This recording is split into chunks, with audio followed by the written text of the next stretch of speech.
What does it take to be a successful property investor? And why is it more complicated to invest in Hull than many would lead us to believe? Hello and welcome to the Boostara Podcast.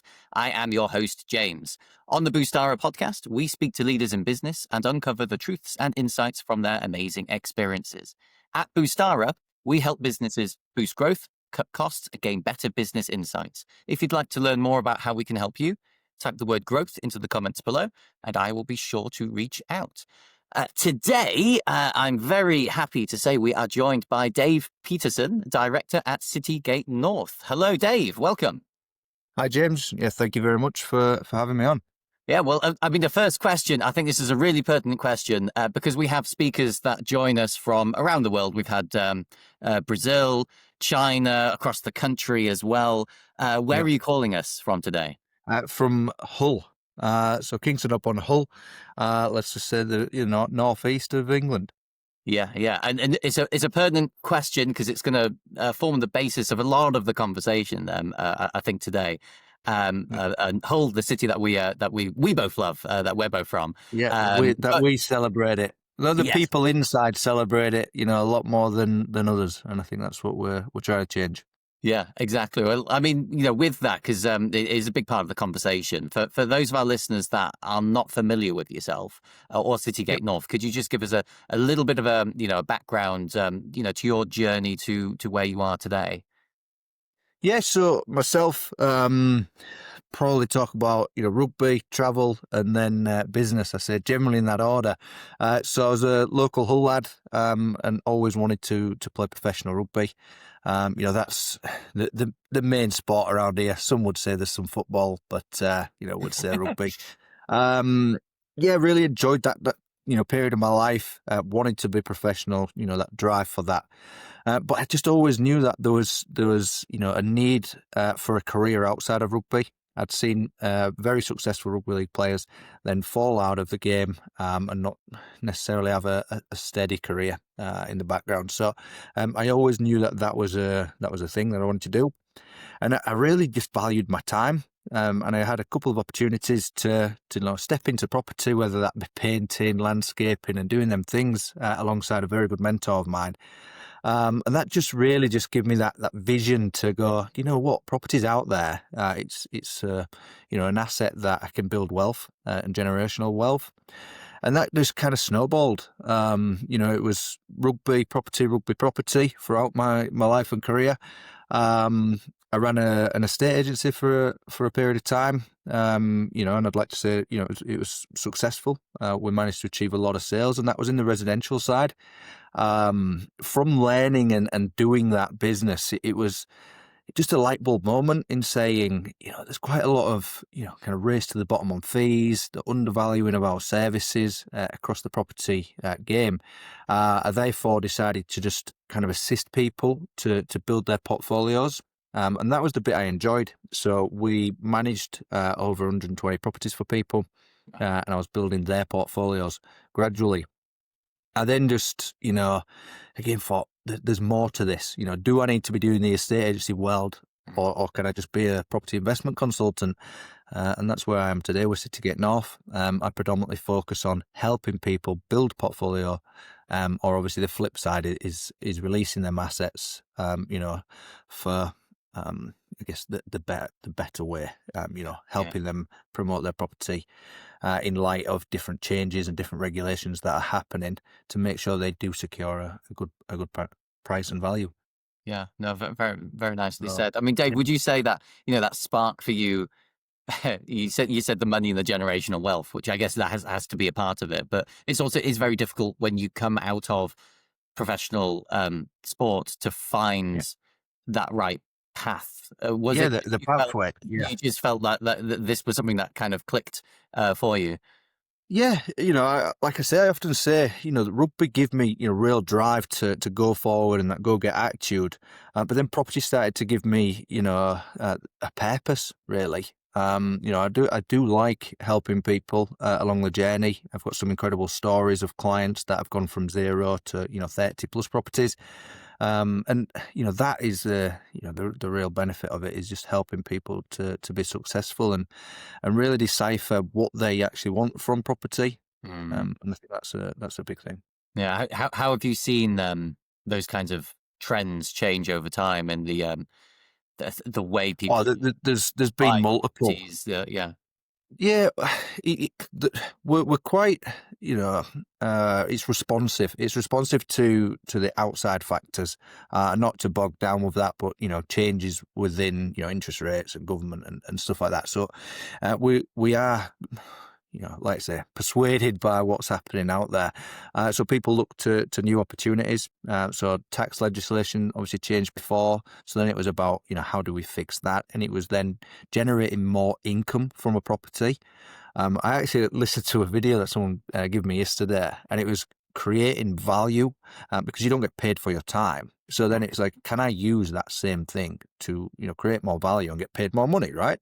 And that's exactly what happens with properties. So we've seen, obviously, HMO trend, so housing multiple occupancy. So that's taking a 3-bedroom terrace property and making it a 4-bed HMO. Certainly increases the revenue. The trend at the moment seems to be more serviced accommodation. So it's creating these, luxury, nice, homely feels for apartments or houses that people can stay in as contractors. And I think that's a big part of what our city is as well. We've got a lot of contractors coming into the city for, high-profile businesses. So they're staying in these accommodations. Obviously, it's part-time and, it's lucrative because you're charging a nightly rate more than a monthly. So, yeah, them trends, and again, there'll be, I think that will push more so because of legislations coming with regards to Section 21 and the abolishment of that, because then people will be looking at short stays rather than long stays with that, that little bit in the back of the mind going, how do we remove tenants if we need to? So, yeah, we're governed by change quite often. Would you say some trends are specific to Hull? As what you've experienced, are there trends that are just specific to our area, or national? No, not really, James. Is you can do most strategies in most places. At the end of the day, it's buying a property. And how you obviously manipulate that. You've got to look at factors for sure. It's what you know and digging down and understanding your area, where that property is, because postcode to postcode does change. So, for example, you want HMOs probably, around students.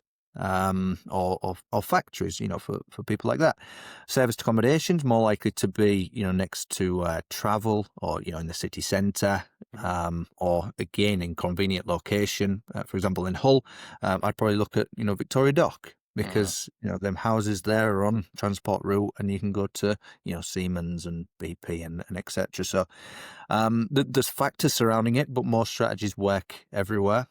We've got a great talk, and obviously we'll lead on to the trade show, but somebody that talks about developing commercial to either residential or multi-purpose use. So that strategy can go pretty much in any city centre or any industrial space. So the strategy is not necessarily key to the city, but the key is where you do it in the city, because of things that are there. Docks, that infrastructure. People could obviously travel to Hull, stay a couple of nights, because obviously they're going elsewhere in the country, because we've got the ferry port. So things like that. If you was close to an airport, it's the kind of same thing. So. Yeah. I'm curious, Dave. The way that people have viewed using property investors such as yourselves, how that's changed over time. Just before the call was quite interesting. I told you my sort of ill-educated view of property investment being just from reading Rich Dad Poor Dad and joining a seminar that was in Hull a good 10, 12 years ago. And it seems like we possibly went to the same the same seminar. But I think a lot of people pick up that idea if they read a book like Rich Dad Poor Dad, that it's easy, just do it. We just go buy a property, or go get a mortgage, put a down payment on, and then just kind of like flip it, right? Like it's that simple. It's super easy. That simple. Yeah, exactly. Well, it's super easy to buy a house. It is, right? You earn some money, you've got that pot. Generally looking for an investment property, you're looking at 25% deposit. So that's the thing with Hull. The barrier to entry is actually really low. That's why we've got international investors. That's why we've got people from down south investing here, because they can't afford a house where they are. It's the barrier of entry is a lot lower here in Hull. So it is easy to buy a house. But the hardest thing is buying the right house and selling a house as well. So people get into property to make a profit. It's the shiny penny syndrome that happens often. And, you are right in saying there's seminars and there's them things out there that lead you to believe it is super easy, but it's understanding, again, the strategy, where you're buying, the location that you are, to make sure you're buying the right property for the right investment. And also, I take it a step further, it's the strategy. What do you want from the property? Is it a retirement income, or is it so that you can get capital appreciation properties that you can sell to retire as well? So there's multiple things to think about when starting out on the journey, and obviously processing through that. Yeah. Yeah, hope that kind of answers it. Yeah. It's very difficult to say. The vision is that you get rich quick, and it's far from that. There's so many costs that arise. Got a client, she's trying to sell her property. I went in to value it. The floor's falling through. It's got dry rot. The joists are gone. I'm saying that to her as she's just about to sell it. She was hoping to make some money. And that's certainly not the case now. So yeah, there's a whole host of things that go with owning a property. I don't know if you own your own home, but it always seems like your home's never fixed. I think my wife's always asking me to, paint something or change something. It's never fixed, and it's the same for an investment property. Yeah. And I guess it starts with that why, that what do you want to get financially out of it? But then to get that, there has to be a strategy to get to that point, right? Yeah. And that's my job. It's to understand you as a person and your targets, and then we work it backwards and say, well, we need high flowing properties, or we can sit on them and get the capital appreciation later on in life. So yeah, understanding that is critical. Yeah, you mentioned earlier on some of your clients that have gone on to build a portfolio of 30 properties. Could you tell us a little bit more on that, the kind of success story that you've had with clients? Yeah. So they met me when I had the estate agency at 2015. They came with, an idea to buy a property that I had on the market. Just got talking to them and, realized that their vision was a lot bigger than just buying that one. So I've managed to just kind of guide them in saying, well, actually, let's buy this and buy this. We've managed to circulate their cash from different strategies such as BRR, buy, refinance, refurbish, refinance. So they just managed to keep going, and they just say, look, Dave, we've got enough money to buy another. And they constantly say that. I go out and find them one that suits their needs and their strategy. It's all about, timing and working with the right people to get that done. I've done that with multiple people. That sounds like quite a good cooperation, right? It's a collaboration. You've got to be able to communicate and work together. And I guess they've got to be able to trust me. When people come to you for the first time, can you suss out whether people are going to be easy to work with quite quickly? Are there sort of misconceptions that people have when they come to you guys? Oh, Dave's going to be expensive, or he's going to make way too much money from us, or what are those sort of misconceptions people have about property? It's not about me, or it's not about the service. What actually the misconceptions are is like, say, they go training and believe that they can do it. And sometimes they believe their knowledge is probably better than mine. They see, like, say, the shiny penny and believe that it's an easy process. So then when I try to talk them down and say, actually, have you thought about this? Have you thought about this? They're like, oh no, it's just buy a house and rent it out. So that's kind of the thing there. I'm very straight talking. So I'd like to get rid of any jargons or any unrealistic approach straight away. Yeah, yeah. It should bring a transparent Yeah. approach to the whole You've got process. to be in property. You've got to be. It's service led. So I'm guiding people to make decisions and assisting them with refurbishments or maintenance of properties, and making sure that they're compliant too. They're all big factors that very important in property. Yeah, And yeah, I think that's obviously why I built the trade show. So the trade show is an event that we're running this year for the first time in Hull. We've got over 40 exhibitors across the city that work, in different disciplines in the property sector, but they all know and understand the market in Hull. They understand property, so these people can, guide the people to make smarter decisions. We certainly want to push regeneration in the city anyhow, and if we can keep the pound local and we can get more people from Hull buying these properties rather than, like I say, my clients down south or international, it's really about getting people to come speak to people on the ground, to learn and make the smart, educated decisions. yeah, So that's yeah. why the exact reason we've done trade show. Yeah, yeah, and you've answered really there. The why of the importance of putting it together. For the city. But I guess a good question. Having seen you over the past few months, build this up, Yeah. put this out there to everyone. What's been the biggest challenge so far in putting together Yeah. this trade show? Uh, it's fairly daunting, putting myself out there with regards to it. Inviting this many people to the city to collaborate with people, working on the ground. So yeah, that's certainly been daunting there. But just a real source of satisfaction, in the fact that Yeah, there is these people here doing, great jobs. And we can only assist more people to invest wisely in Hull. That's the real key here. The uptake on exhibitors has been phenomenal, really. And we've got some really successful businesses in Hull that are showcasing their services at the trade show. yeah, yeah, But yeah, it's been a hell of a journey.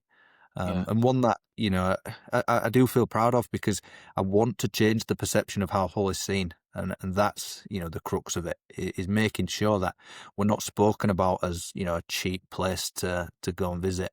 And look, we was just in the National Geographic book, there's an article just out, and them things are the things that I want to celebrate. You spoke there about traveling and speaking to these people all over the world, and I've travelled a fair few places, but Hull just has that draw, that always brings me back. And the people here are great.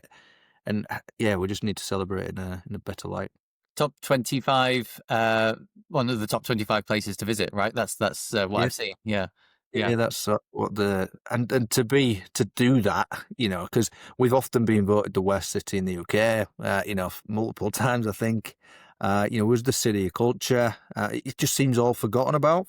yeah, Um, I'm certainly hoping that there's a turn now in Hull, because the amount of regeneration, investment into the city, and some real leading companies, yeah, I think we've just got to keep shouting and really put Hull on the map yeah, as a place to come, invest, and just keep pushing forward. yeah. And I properties at the heart of it. I'm a great believer that positivity drives positivity, right? So exactly what you say there, and I've grown up probably through the same sort of um, hearings as you have heard of. Oh, it's the worst place to live in the UK. Or you go to other parts of the UK, going traveling around on sports competitions and union things. If I'd say I'm from Hull, then there'd be that perception, Yeah. right? And Yep. and that's bad, right? Because that that's triggers all sorts of other things as well. So exactly when it's got that reputation, then people are, well, I'm not going to invest my money there.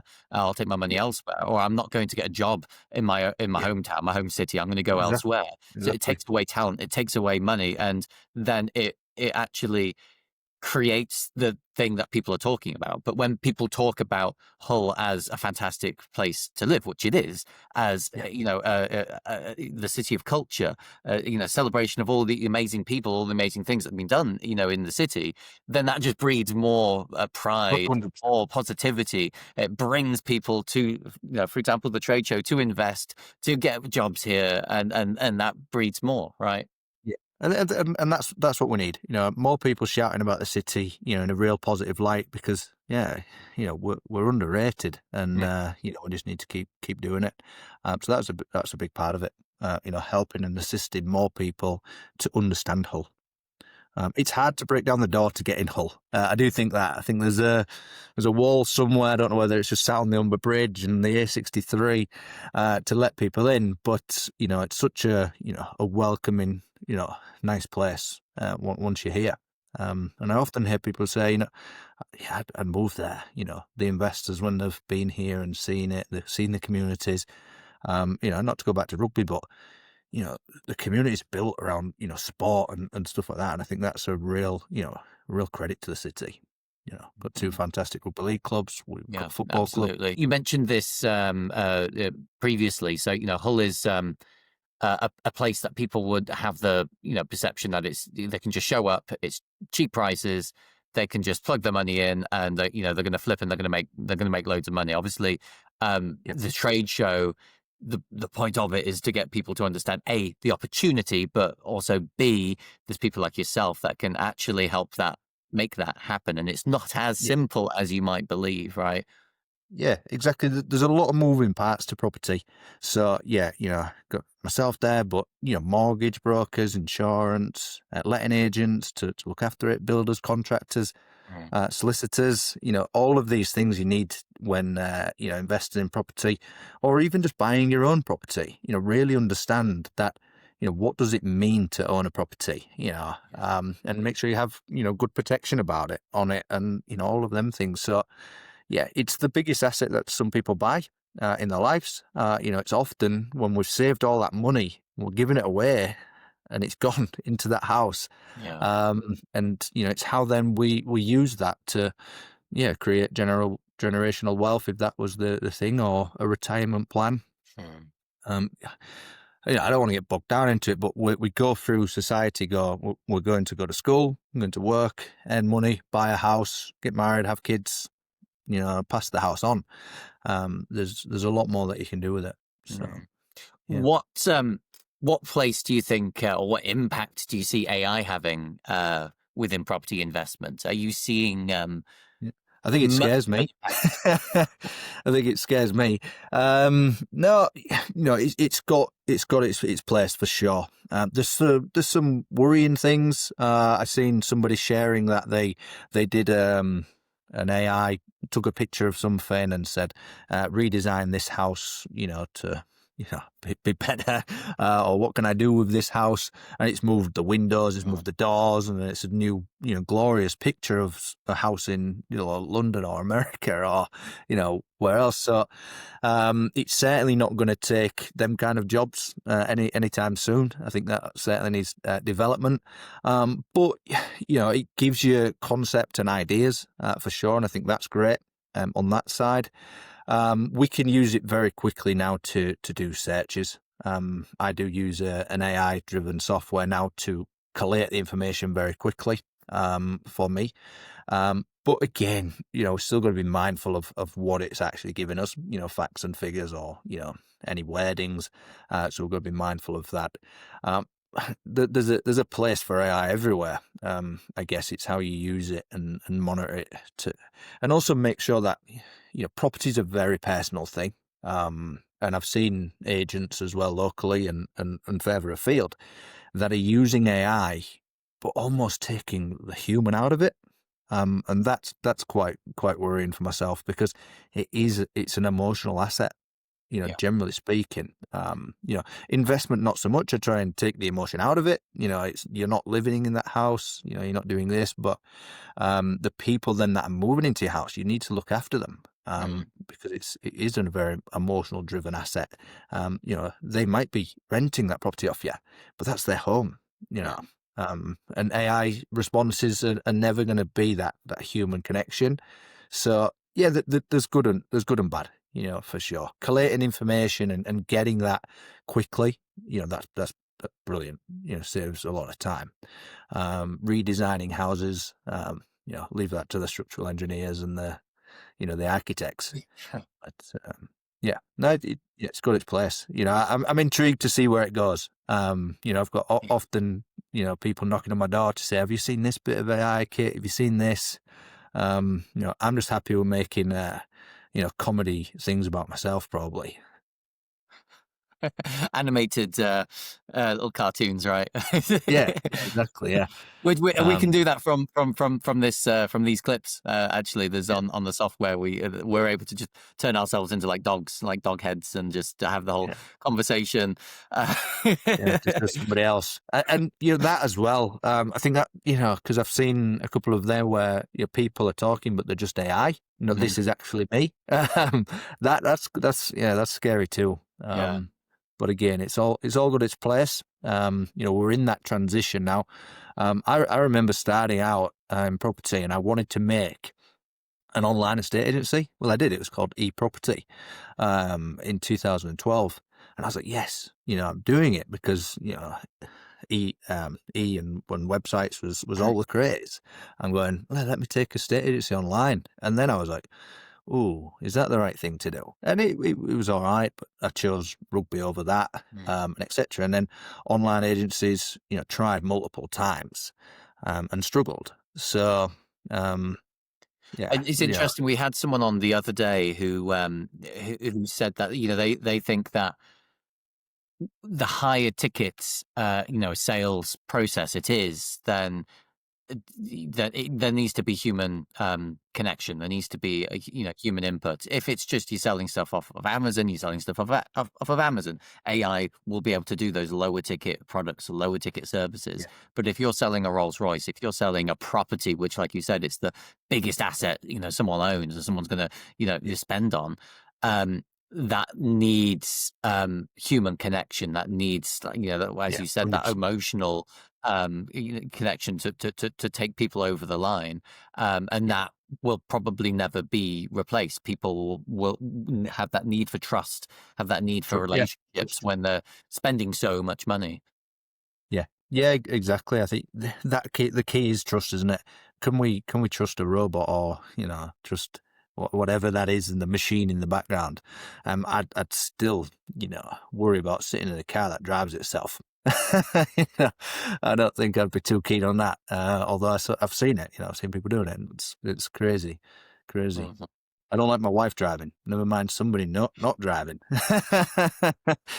So yeah. When it comes to speed, though, I'm curious. Like within the whole process of property investment, like how quick a process can it be for someone to get into property? Like, could someone just give you a call 9 o'clock in the morning and 3 p.m. It's done, like within the day? And like what having said that, where within your processes could AI have the biggest impact, to speed up a process with a customer or with a property, which is a very complicated. The legal side, and not to kind of discredit solicitors, but that process is slow. But I think that's the UK process, actually. So that maybe down the line in collecting like the information, because it's like searches and it's getting information from elsewhere, but it's all where this is stored, right? It's where the title deeds are stored. They're stored at HMRC and land registry. There's points where obviously finance comes into it, for the buyer, for the seller, the inquiries where the tenant stuff lodged. So it's collating all that information. So I do think that will generally be a lot quicker. And there's legislation and talks around collecting all information on investment properties, as a central hub. So if that happens, that stuff will certainly speed up the process. It's not a really quick process now, and especially at the moment. through different factors. It's the volume of sales that go through the actual solicitor process that's needed. Marketing is slower too at the moment if you're selling, just because the need and the want for buying at the moment is slower. So multiple factors. Again, we're governed by many outside factors, to do property sales. But somebody could come to me and say, look, I have £35,000. I want to buy a property, and I could find them a property within days, or a day. They can agree that, and the process be about 6 months to completion, realistically, if you're using lending. If you're using cash, then generally a month or two. Yeah, So, that's interesting. That affects it too. Yeah. I mean, we've had a few different industry leaders come on the show, and a lot from recruitment. And one very telling thing that one recruiter based in Florida told us was that he predicts that within the recruitment industry specifically, there'll be it will shrink. The amount of recruitment agencies will shrink because of that speed factor. Those that are using AI technology, they'll be able to source candidates faster. They'll be able to pick up more market share. And so those that are not using the technology, that are too slow, they'll just be edged out. It'll be leaner. That happens in our game. Yeah. It does certainly. Management of properties. How quick can you get that statement to people, and how quick is your processes?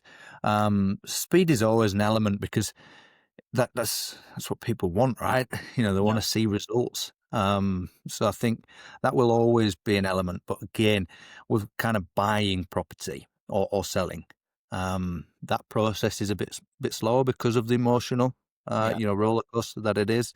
There's the negotiation side and all of that. It's presenting it in the right light. And take Yorkshire lad myself, that negotiation's key, right? So I'm not going to accept the first or the second or the third, or going to the 10th battle of negotiation. So them things at hand will always play a part in slowing the process. Yeah, exactly. Yeah, this is and the legal aspect, like you said, the amount of parties that are needed to be involved. It's not a clear-cut process. Even with the job has to be done. It has to be done a right. cultural change or a very systematic change in the way that things are done within property for it to be just like, oh, okay, within the hour it's done. It's never going to be like that. There's too many stops along the way. Yeah, exactly. Going forward, Dave. Sorry, you go ahead. You don't need it to be at speed, but we can certainly make it more effective, and put different parameters in place to kind of to regulate the industry a little bit more. Would actually be would be a good thing. I really do believe that. Interesting. Yeah. And going forward, Dave, what do you have? Obviously, you've got the whole property trade show coming up. Is it? Remind me of the date. It's November. Yeah, so that's on the 8th of November in Princess Quay, so in the city centre of Hull. So that's the trade show. But going forward, I'd love for that to be an annual thing. Making sure that we're revisiting it with these exhibitors to showcase what we've got in Hull. There'll be other things around that as well. Kind of masterclasses as such, and clubs to really get involved in property, and make sure that we're collaborating and networking across the property sector rather than not with other businesses. We certainly will still do that, but I want to create a close knit group that really shifts the property scene. Well, that's certainly the vision.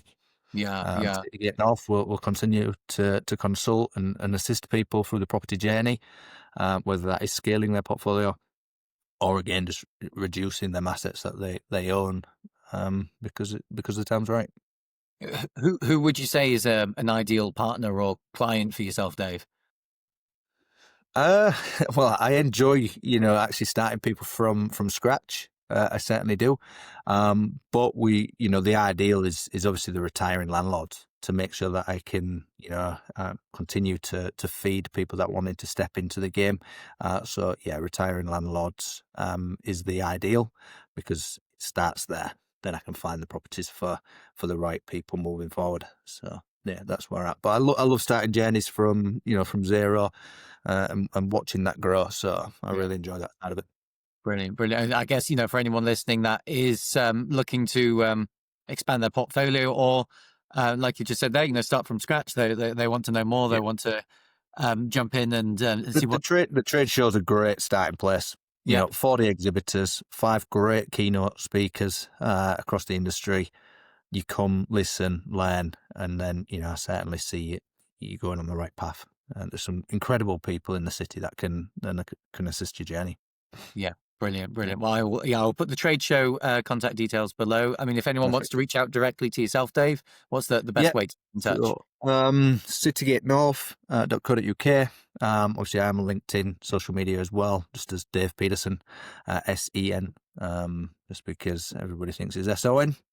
So, yeah, Dave Petersen. Yeah, more than happy to have a chat, and if I can assist you, I certainly will. Brilliant. I will put those contact details below, Dave. And I guess, in Yeah. summary of this conversation, a few standouts for me. Number one, after having myself gone to that Rich Dad Poor Dad talk many years ago, and then, seeing the work that you do, it's not as simple as just flipping a property. So you need that. Yeah. You need that expert advice. You need that strategy if you seriously want to make money from property investment and not lose money. So understand that it's not completely simple. You need expert advice if you're going to go into property investment. Number two, changing perspectives of Hull specifically. Hull is a great place to live. It's a great place to invest, and the more that we talk about it in that light, the more like-minded people it's going to attract that already live here, that already have money to actually invest into our city. And I would fully encourage everyone, regardless of where you are in terms of thinking about property, investment or not, go to the trade show and see what opportunity lies See for there. yourself. Yeah. I think it's always there. Like I say, property is everywhere. Your mum and dad might own a property. You might own a property. You might rent one. You might want to buy, and see what generational wealth could look like with property. And, can you use your property to leverage to buy more, which in turn pay for your property. Exactly right. Yeah, brilliant. And number three, when it comes to AI, probably not that simple within property investment, due to the complexity of buying a property and the emotional roller coaster that people go through. Very useful for the data, the reporting side of things, but not necessarily speeding up the process like we're seeing in many other industries and lines of work. Yeah, exactly. Really fantastic insights today, Dave. An absolute pleasure having you on. Really, really appreciate it, James. Thank you very much. Yeah, and I will catch up with you at the trade show. And everyone, please do get your ticket for the trade show before. I mean, is there a limit on the tickets? No, it's a fairly big spaces, Princess Key. So let's get it filled and enjoy a really good day. Brilliant. Well, yeah, thank you, Dave. Thank you, everyone, for listening. Please like and share this video so we can get this message out to as many people as possible. Thank you. Thank you. Cheers, James.